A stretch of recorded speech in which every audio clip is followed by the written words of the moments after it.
Welcome back to USA Visa Updates. I'm here with you today because there's something critically important we need to discuss, something that's affecting millions of people right now.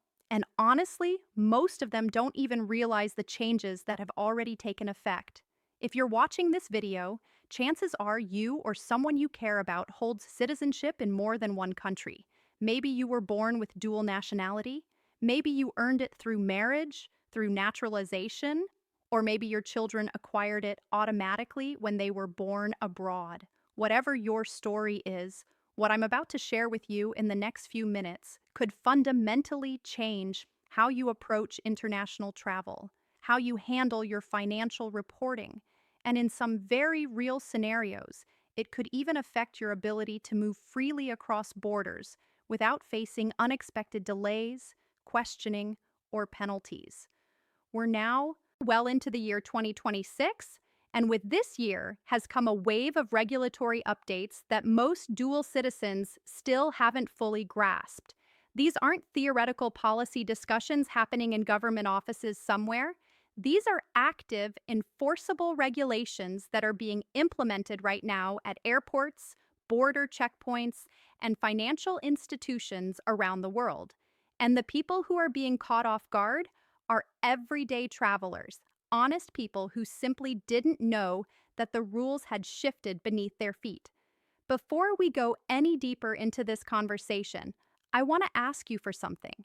If you value clear, straightforward, fact-based reporting on immigration policy, visa regulations, international travel requirements, and the geopolitical developments that directly impact your daily life, I need you to hit that subscribe button right now.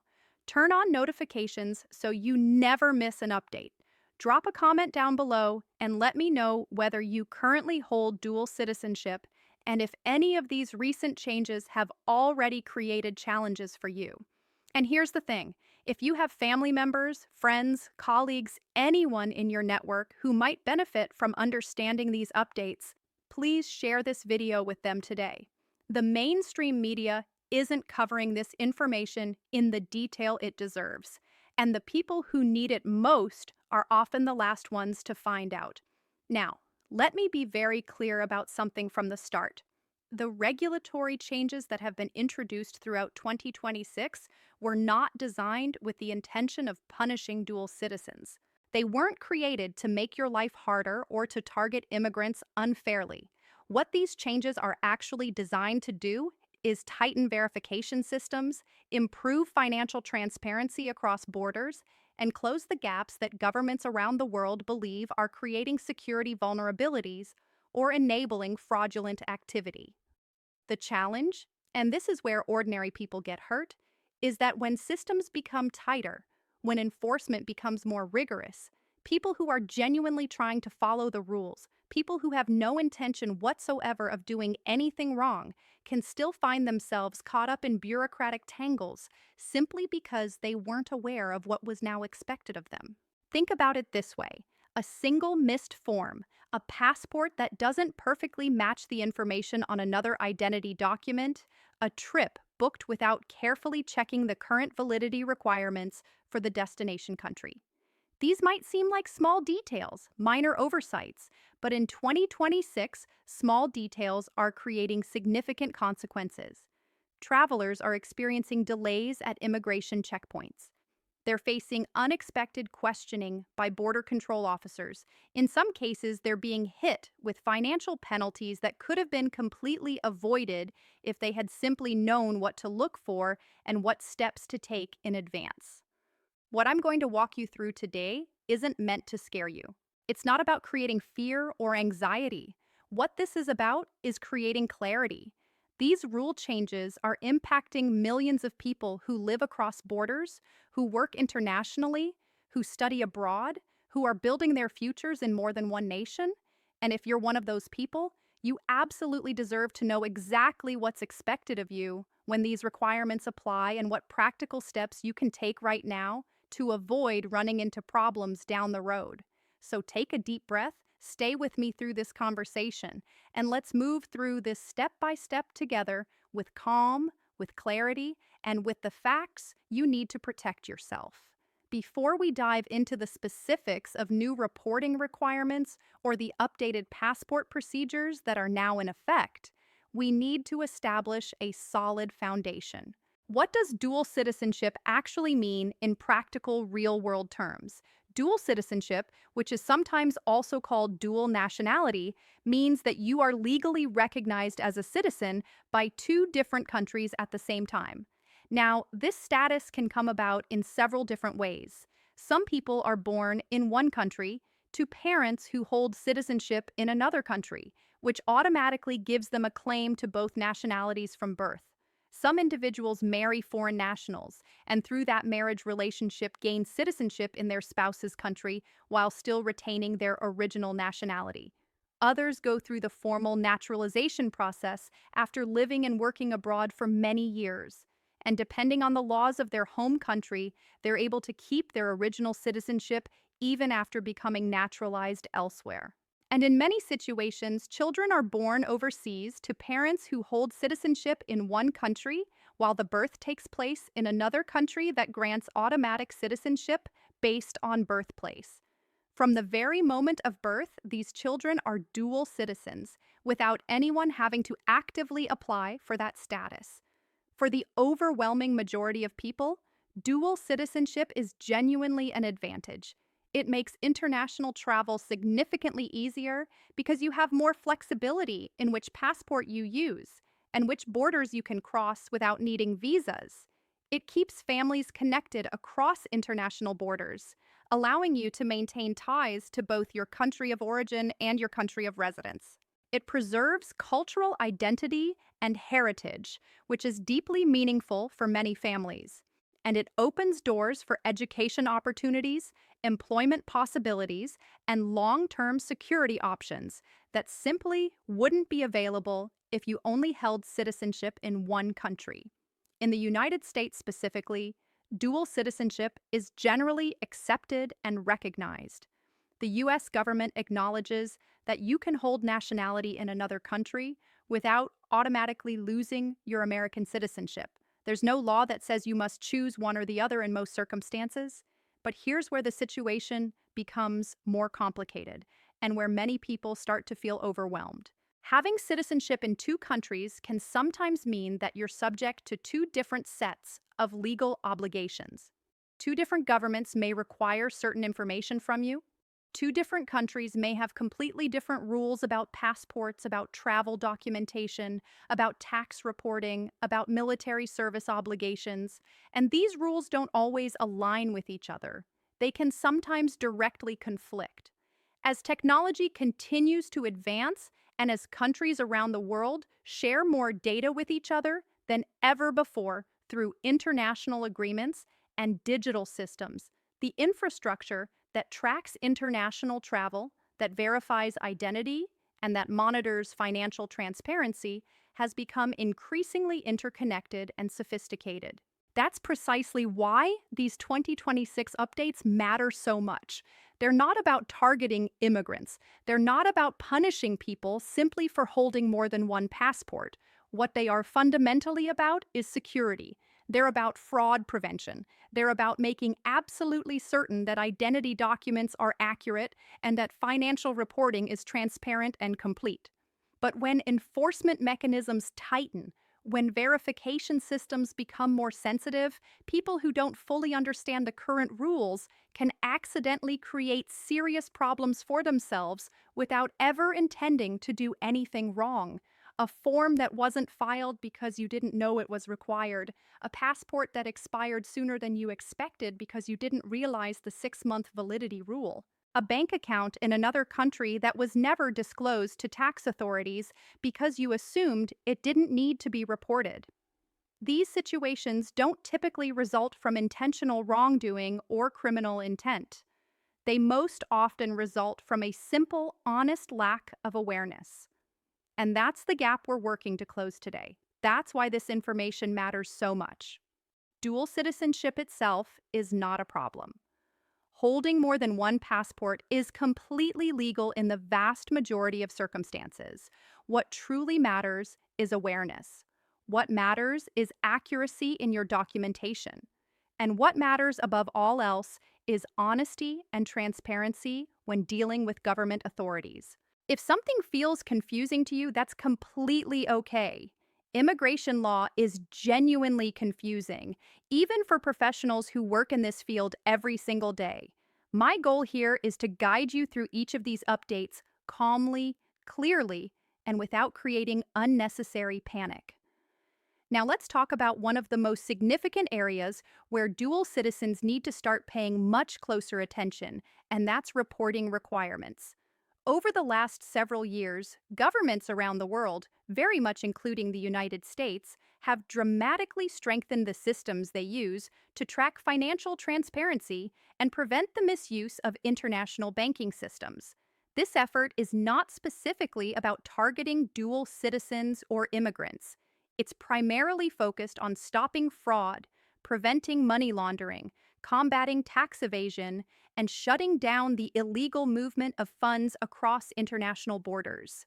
But the reality on the ground is that when these rules become tighter and when enforcement becomes more aggressive, ordinary people with straightforward financial situations sometimes get caught up in the enforcement process simply because they didn't understand what needed to be reported or when those reporting obligations were triggered. One more critical thing to keep in mind is passport validity requirements. Many countries around the world require that your passport be valid for at least 6 months beyond your intended date of entry, or even your planned date of departure. Airlines are required to check this rule before allowing you to board an international flight because they can face substantial fines if they transport someone who is later refused entry at the destination. So, even if you're thinking to yourself, well, my passport still has a few months left on it, that might not be enough. A gate agent at the airport or an immigration officer at the border may see the situation very differently based on the 6 month rule. Renewing your passport early, well before you actually need to travel, is almost always safer and smarter than waiting until the last possible moment, especially if you hold two passports and you're planning to switch between them while traveling internationally. Staying calm, staying prepared, and planning ahead prevents the vast majority of problems long before they ever reach the airport check-in desk or the immigration counter. Another area that has quietly but significantly changed over the past few years involves security checks and biometric verification procedures at international borders. Passports around the world have begun incorporating increasingly advanced security features. Many now contain digital chips that store biometric data. Facial recognition technology is being deployed at immigration checkpoints. Fingerprint scanning has become routine at many borders. All of these technologies are designed to protect identity, prevent fraud, and make it harder for people to travel using fraudulent or stolen documents. You may have noticed new automated machines at airports that scan your face, capture your fingerprints, or read the digital chip embedded in your passport instead of relying solely on a human officer manually stamping your passport. For most travelers, these systems actually make international travel safer, more secure, and in many cases, even faster, because the verification process becomes more efficient. But these same systems also mean that mismatched information, inconsistent data, or discrepancies between documents become much easier for authorities to detect automatically if your name is written differently on two different passports. If your date of birth records don't match exactly across systems, or if your past travel entries and exits don't appear consistent when different databases are cross-referenced, the automated verification process may flag your record for additional questioning or manual review. That doesn't automatically mean you did something wrong or that you're suspected of fraud. Often it simply means the system wants a human officer to verify that two different records truly belong to the same person and that there's a legitimate explanation for why the information doesn't match perfectly. Technology is now catching small discrepancies and inconsistencies that older manual systems from years past often simply ignored or overlooked. And sometimes that technological scrutiny can feel intimidating or even frightening when you're the person being pulled aside for extra screening at a busy airport. In moments like that, the single most important thing you can do is stay calm and stay completely honest. Answer questions clearly and directly. Show all your documents when asked.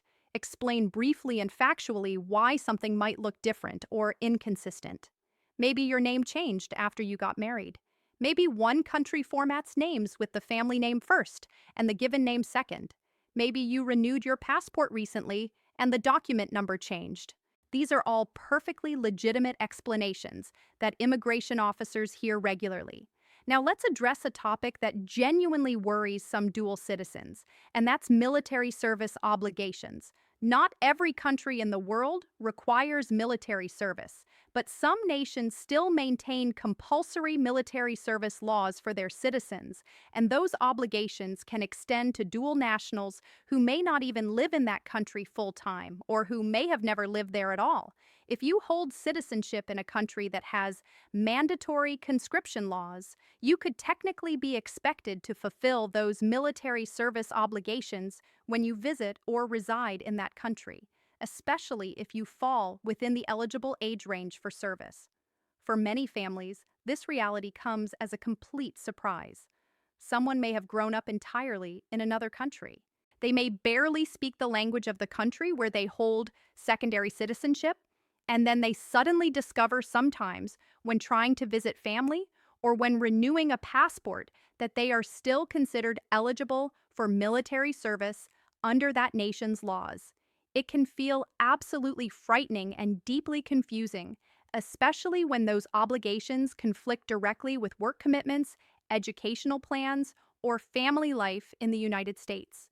From the United States perspective, dual citizenship alone does not automatically create a legal problem. However, serving in certain military positions, particularly in command roles or in sensitive positions within a foreign military, or engaging with a foreign military under specific circumstances, especially if there are political tensions or security concerns between the countries involved, can potentially complicate your status and raise questions about your loyalties or your eligibility for security clearances. These cases are relatively rare in practice, but they're serious enough that they deserve your awareness and careful consideration. If the other country where you hold citizenship has military service requirements, the best approach is not to panic and not to simply ignore the situation and hope it goes away. Instead, contact the embassy or consulate of that country directly and ask clear, specific questions about your status. What are the requirements? What are the age limits? Are there exemptions available? Many nations have formal exemptions, deferments, waivers, or special rules, specifically for citizens who primarily live abroad or who acquired citizenship through parents but never actually resided in the country. Transparency and proactive communication are always your safest path forward. Now, let's talk about children and the unique challenges that dual citizenship creates for families. Because dual citizenship very often begins at birth, and parents sometimes don't realize just how important early documentation and proper record keeping truly are for their children's future. When a child is born outside the United States to a U.S. citizen parent, that child may still be eligible for U.S. citizenship from birth, depending on the parent's history, their physical presence in the United States, and other specific circumstances outlined in U.S. immigration law. At the same time, many countries around the world automatically grant citizenship to any child born on their soil, regardless of the parent's nationality. That means a baby can become a dual citizen from day one without anyone actively planning for it or even fully understanding that it's happened. The challenge doesn't usually appear immediately. It shows up years later when the child grows up and needs formal proof of citizenship for various purposes. If parents never reported the birth to the nearest U.S. embassy or consulate overseas, or if they never obtained formal documentation confirming the child's U.S. citizenship, that child may face unexpected and sometimes heartbreaking barriers when they try to apply for a U.S. passport, when they want to enroll in certain schools or programs, when they need to travel internationally, or when they're required to prove their identity and citizenship status for legal purposes. It can feel absolutely devastating when a young adult discovers that their documentation was never properly completed. Not because their parents did anything wrong intentionally, but simply because their parents didn't know the process existed or didn't understand how important it would become years down the road. The good news is that awareness and education help tremendously. Reporting a birth abroad to U.S. authorities as soon as possible, keeping organized copies of all important records and documents, applying for passports early rather than waiting until travel is imminent, and making absolutely certain that names, dates of birth, and other biographical information match consistently across all documents. These steps protect children from unnecessary stress, confusion, and barriers later in life. If today's update helped you feel even a little bit clearer or calmer about your own situation, I'm genuinely glad. And if you found real value in this information, I want to ask you to do me a favor. Hit that like button right now. Subscribe to USA Visa Updates for more serious fact-based, in-depth analysis on immigration policy, visa regulations, international relations, and the systems and structures that shape our globalized world. Leave a comment down below and share your own experience, your questions, or your concerns. Your story might help someone else watching this